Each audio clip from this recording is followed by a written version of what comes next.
นี่ปอทุก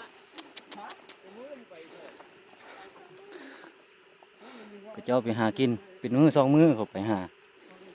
เบิ้งนี่โอ้หลายหรือเปล่าเป็นคนซอยกับเจ้ากัน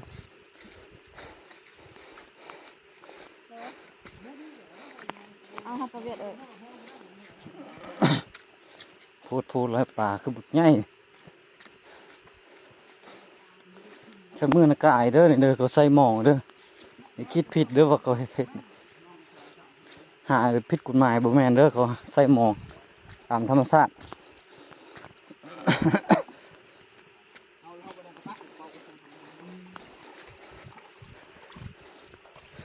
ปลาละเข็ดนี่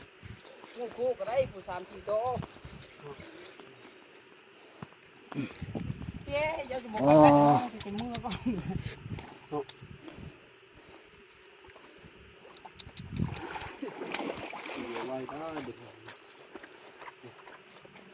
ปลายังไงดำ ปลาเวียดมาปล่อยเด้ปลากระแลบ ปลาเวียดมาปล่อยดิปีกายคือบูซูเห็นน่ะ มันยังทำใหญ่ ว่า น่าจะได้3 ปีเลย โอ้บุทันใหญ่ชุดนี่ก็ได้เนาะ 70 โล โอ้70 โลโหดบุใหญ่เบอร์เดี่ยวซ้ำเดี่ยวเลยว้าวทุกกระทึกมองค่อยนึงหัวใจวายเลยละได้ใหญ่ปานนี้น่ะกิโลปลาอ้า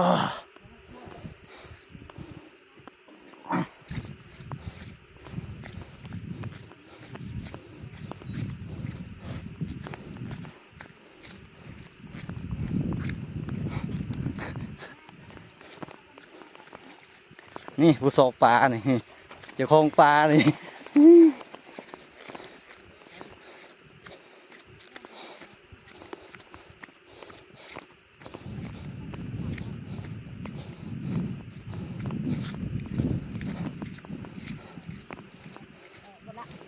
ยังเอาแล้วก็นับกินอีกเอาแล้วพี่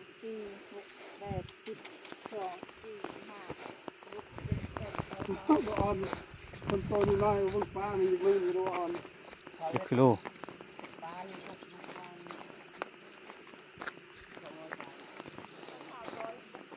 ปลาเวียดคนเวียดมาปล่อย 2-3 ปีแล้ว